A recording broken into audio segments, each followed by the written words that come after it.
Morning everyone. Welcome to my spare room today, new room in front of these large, luscious, very brown cupboards that we planned to paint 5 years ago and never actually did. But hey ho, there we are. Enough about my cupboards. Let's talk about 1 John, which is the book we're in today. Very exciting book. I love it because it's written by one of my favourite Bible characters. I do love Peter because he's a bit of a wally, always messes up, and Jesus still loves him, and that kind of reminds me of myself. But I do love John because he really is able to capture the heart of God. And so who we're looking at here, who wrote this book, is John, as in the disciple Jesus loved, Book of John, Gospel of John, that John. And I just think he really gets God, and he really just wants to share that belovedness that he knows he has with the church. And so 1 John is a book really all about how John is like, this is who God is. And in light of who God is, this is how we should live, or this is how we're changed to live. It's a beautiful book, and I'm excited about us going through 1 John. In this series, we've got a number of people speaking as well. We've got the brilliant Belle Allen, who's been doing some worship for us, is going to come and speak, and also Chris Lane as well. So we're excited about that. But in the meantime, you've got me. I want to start this morning with a story. It's an adventure story, and it's the adventure story that some of us go on, and it's that adventure story of falling in love, of meeting someone for the first time. This is the story, the adventure of how I met my beautiful wife, Katie. Okay, so picture the scene. We're at university. I've put off going to CU for a number of weeks because I'm convinced in my head that Christians are weird. Now, I'd only just become a Christian myself, so therefore it was just me being very judgmental. But I decided in the end that I could not be a Christian on my own, so I had to go to the CU and meet some more Christians. So I go into the big building where they're meeting, and I arrive early for some reason. Maybe I was a bit keen. And as I walked in, the band were just practicing, getting ready for the meeting. And this voice just filled the room. Incredible harmonies. And I just responded in kindness. Wow, those harmonies are amazing. And it turned out those harmonies were sung by Katie. And so at the end I went up to her and I said, wow, those harmonies were amazing. We had a chat. And then as we left the meeting afterwards, we went to have a drink at the SU with lots of other people. So we're in the bar. And I just was captivated by Katie. She was just so fun and so full of energy and so full of life. And I just wanted to be around her. And I found that as things carried on, I just wanted to be around her more. And so I'd make every excuse I could just to go around her house and hang out with her. And in the end, I hung out so much in their house. I think the rest of the housemates sort of adopted me as another housemate. Yeah, I was one of those people. Didn't actually live there, but I was there most of the time. Thanks for feeding me, guys. And I just didn't want to be where she wasn't. And she was the last person I wanted to, speak to at night, just text, or if something happened in my day, I wanted her to know about it. But at this point, we were still friends. And I went home and chatted to my mum, and I started telling, I've met this girl, Katie, and blah, blah, blah. And my mum has an incredible knack of just knowing stuff. She's quite prophetic. And she said, might end up marrying her. You're almost like, yeah. And I was like, no, we're just friends. Being very naive. And of course, my mum was right. Mums are always right.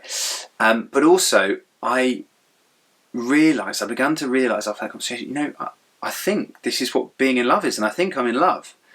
And so eventually I plucked up the courage and I asked Katie to be my girlfriend at a CU weekend away, and the rest is history, I guess. We've been married 10 years this July, and I love her. She's amazing. But that's my personal testimony. That's my story. That's my adventure of falling in love, or the light slowly turning on. For some people, it's like they walk into a room and it's like switch and the light turns on. And for me, it was more like an energy saver. Like it took me time to realise that the light was on. I'm just a bit slow. But that's my personal testimony. I saw her beauty, I heard her song, I enjoyed her company, and I held her hand, And I have started my sermon this morning with a personal testimony in exactly the same way that John starts his. See, he starts his story with this personal testimony. He starts his letter with a personal testimony of meeting Jesus. Of saying, guys, this is the one who I love, who loves me and who loves you. And I want you to know how much you're loved. And guys, I touched him. I heard him. I saw him. With my own eyes. It's my personal testimony. And what John is doing here is he roots us in reality, in the physical, and brings us into that moment where you're imagining him sitting and listening to Jesus. And so he presents us Jesus, the real living man. But then at the same time, he uses all this incredible language, very similar to the start of his gospel as well, of Jesus being eternal, Jesus being God, Jesus being the word of life. Literally, life himself is Jesus Christ. And so John also presents to us Jesus, the God-man. So he's Jesus fully man and he's Jesus fully God. He is Jesus, the God-man, at the same time. And he does all this, he says, in this opening section of his book. He does all this so that we might have fellowship with John in knowing the love of God, in knowing how great he is, how wonderful he is. And so that's how John opens this book, with this wonderful personal testimony. And then he moves from testimony to theology. And it's not saying actually the first bit isn't theology, but he moves from this, his own testimony, into sort of explaining a bit more about who God is and what God's like. Parking that for a moment. Our culture knows that it needs light. It has this sort of awareness of darkness, of badness, of wrongness, of things just slightly disjointed. It kind of knows it, but it doesn't know what to do about it. And it doesn't know how to remedy it, really. It doesn't know where to look for light or what the source of light is. And this is played out quite nicely in Mary Poppins Returns. Great film, I love it. There's so much good stuff in it.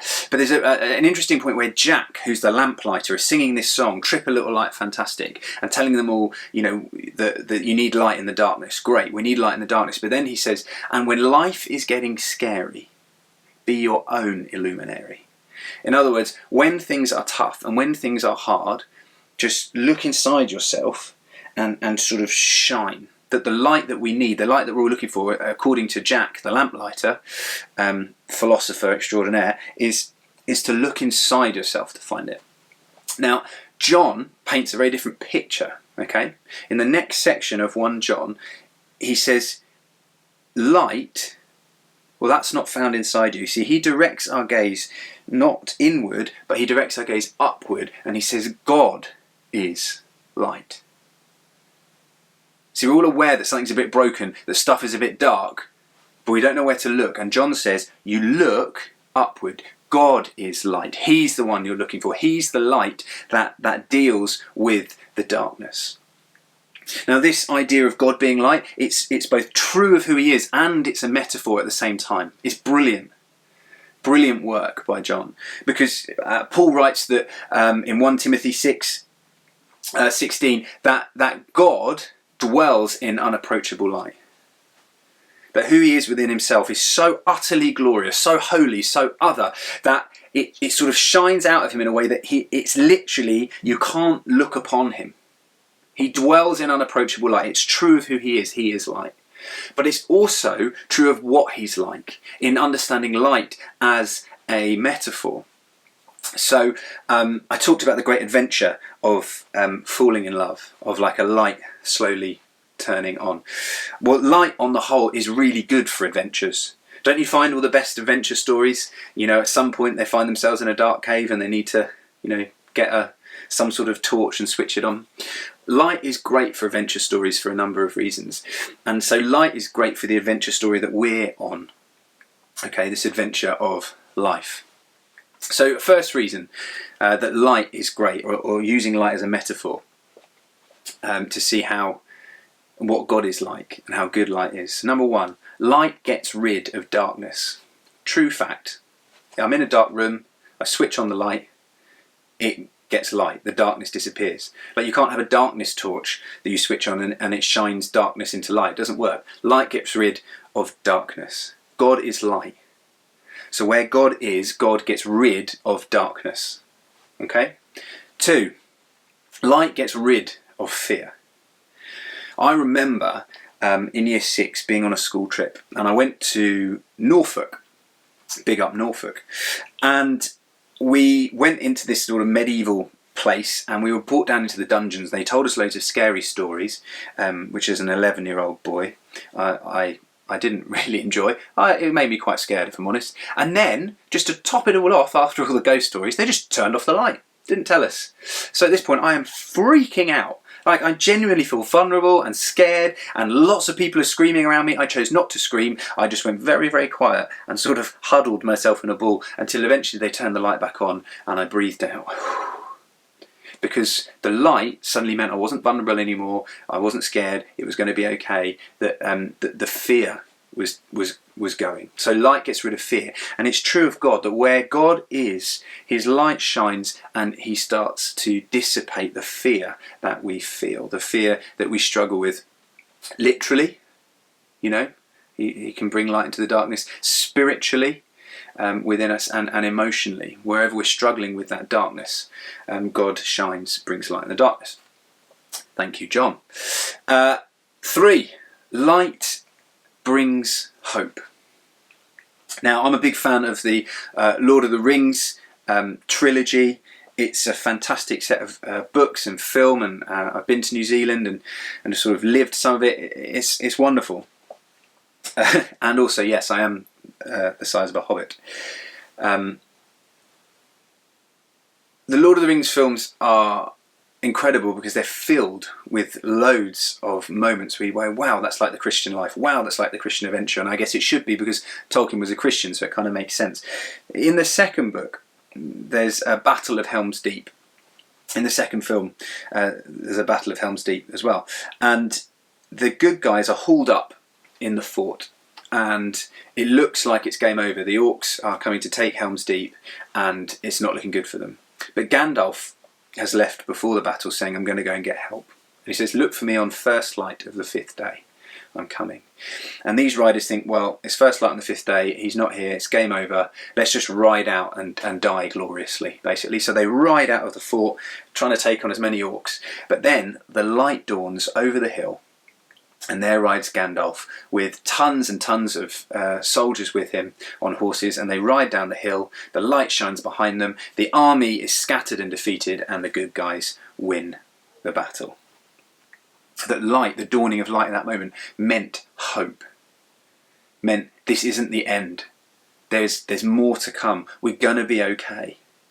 And it's the same with God. God is light, and when He walks into a place, He illuminates and brings hope. That this is not the end. There's more to come. It's going to be okay.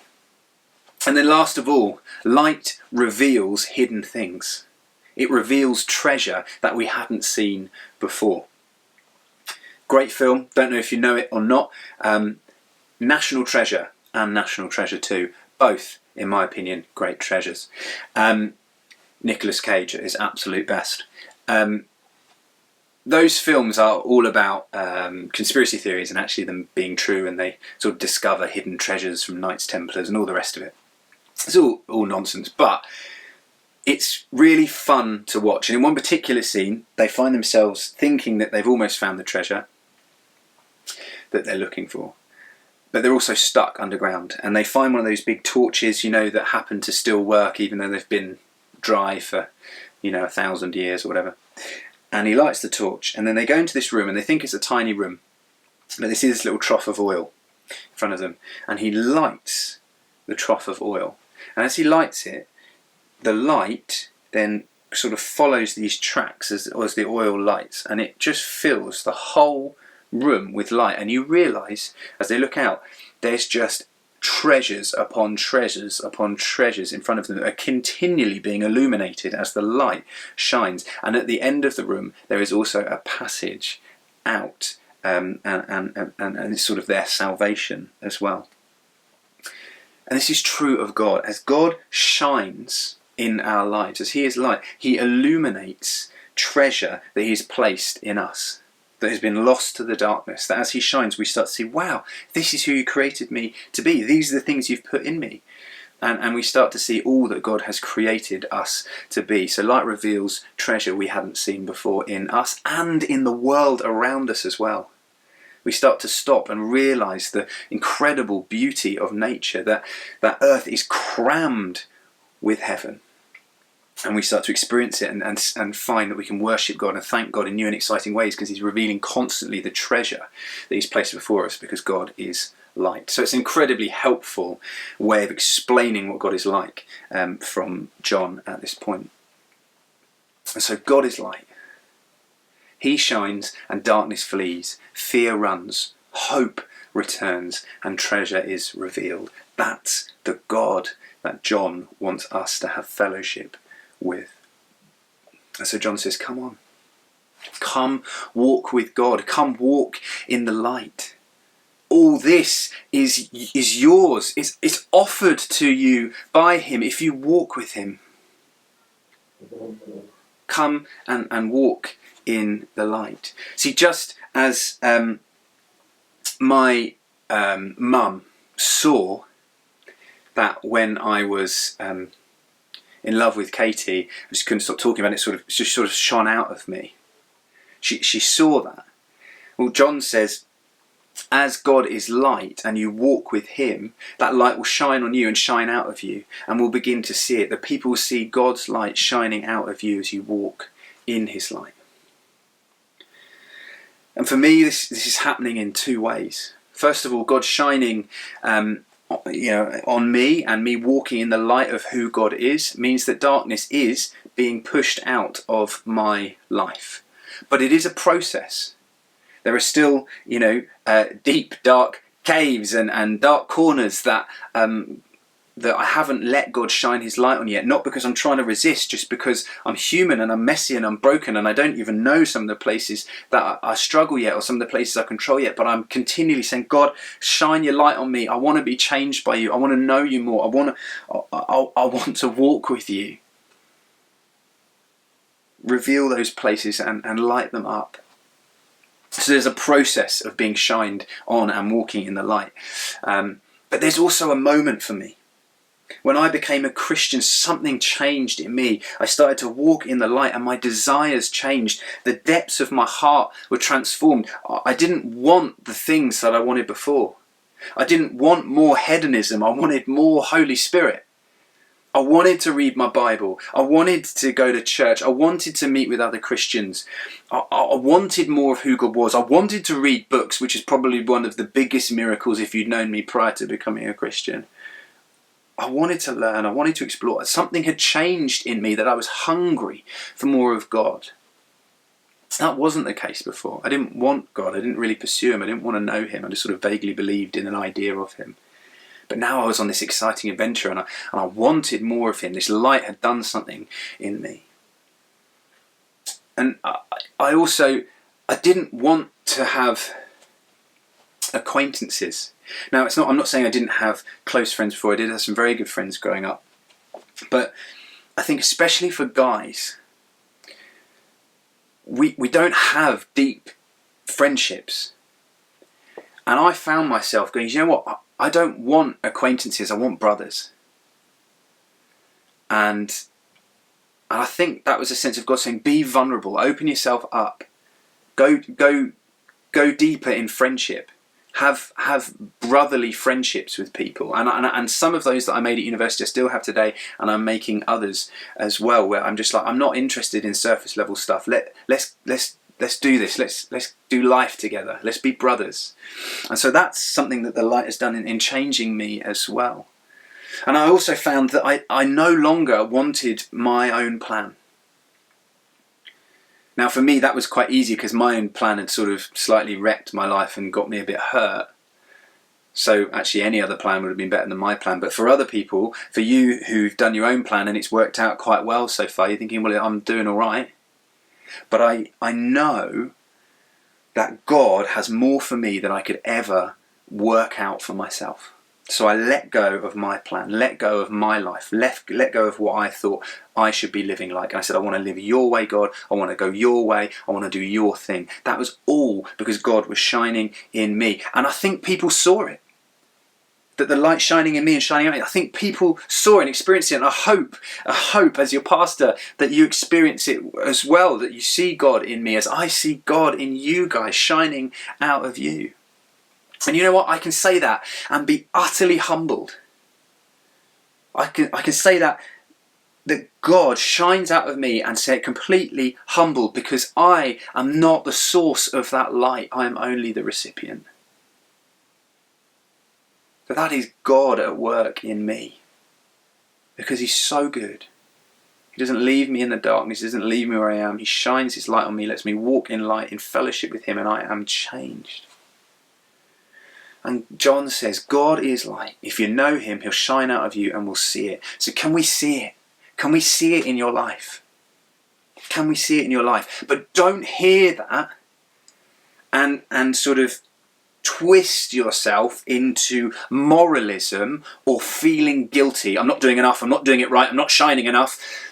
That is one of the big bugbears I have in the Christian walk. I meet so many Christians who look like they're continually constipated or tensing in some way because they're like, I've got to be good enough, I've got to shine light. And that doesn't look fun. God is life. God wants us to have fullness of life. And it doesn't look very fun if you're walking around like, oh, I'm shining so much right now. That just looks exhausting. And so I beg you, breathe out. Chill. Because that is trying to be your own light. Trying to shine your own light, either to impress God or to impress other people, and it doesn't work. You know what that's the equivalent to? It's the equivalent to one of those annoying little LED wind-up camping lights. You know the ones I mean? Where you're like, wait, 45 minutes later, shine it. Nope, still can't see anything. Useless. Right? You're exhausted and it still didn't work very well. Don't be an LED wind-up camping light. Don't try and shine your own light. Instead, relax, put down the tiny wind-up camping light and let God shine on you in all his brilliance. Marvel at who he is and what he's like and what he's done. Breathe out, enjoy his presence, let him change you and let that shine out of you. And that you can walk in confidence in that. Because you're the recipient, not the source. And then finally, John takes us into this last bit. He just reminds us of the cost of this light. I don't know about you, I get my energy bills sometime and I look at them and I'm utterly shocked at how much it costs to heat my house. And to light my house. It's just crazy. And then God looks at the bill of our lives, of our sin, of our mess. And the lighting bill for that, for lighting up that life is so much greater. The cost for bringing us out of darkness is the cost of himself. And so Jesus Christ, God in flesh, comes and he shows us what a life lived in the light looks like. How full and beautiful it is. And then he dies on the cross and he plunges himself into utter darkness. And he rises again so that we can walk fully in the light, our darkness dealt with. See, God saw our poverty. He saw our self-inflicted poverty, that we were unable to pay the bill to light up our lives. We couldn't do it. And so Jesus comes to bring light into our lives, to bring us out of the darkness we lived in and the darkness within us. And he lights it up for us and gives us the precious gift of the bill paid, all done. You can have light eternally, all paid for. is yours. And so John says, just remember that in your sin and in your mess and in your darkness that you may be in right now, surrounded by darkness, knowing there's darkness within you, looking, thinking, where is the light? He says, if you sin, there is one who's paid the price for you. It's the blood of Jesus Christ. If you're in darkness, there is a light. It's Jesus Christ, and he's paid the bill so you can have light in your life again. So if you want to let light into your life, if you know you're surrounded by darkness, if you know you're struggling with darkness within you, there is a light. His name is Jesus. The price has been paid. It was paid for by his blood on the cross. It's done. It's finished. Invite that light into your life. So Jesus, I want to be lit up. I want to walk in the light of God. I want to be changed by that light. And then John just concludes by saying, don't fake it. You know, if he says, if you claim to walk in the light, but I don't see it, then you're faking it. And the truth isn't in you. What's the point? Instead, be honest with God. If you're struggling with the darkness of this world and the darkness within yourself, say, God, I can't do this. I cannot light up my own life. Put down the tiny wind-up LED camping light. And come to God and say, God, here I am. I want to walk in the light. And so what John says in this opening chapter is, he says, come hear about the Jesus who I saw, who I sat with, who I ate with, who I enjoyed, who I love and who I know loves me. Come hear about him because he loves you too. And he wants to invite you on the great adventure of life. Real, full life, where you don't have to walk in darkness anymore, but there is a light that shines in the darkness. And his name is Jesus, and he promises to be with you, to shine light into you, into the darkest situations and places, but also into you to change you and make you more like him. And that's the invitation today, and you can have it today. You just cry out. You just cry out. You just ask. It's as easy as reaching and flicking a light switch. Saying, God, turn the light on in me. I want to walk with you. That's the call today. So bless you guys. And I'm guessing we'll go into some ministry time now. Amen.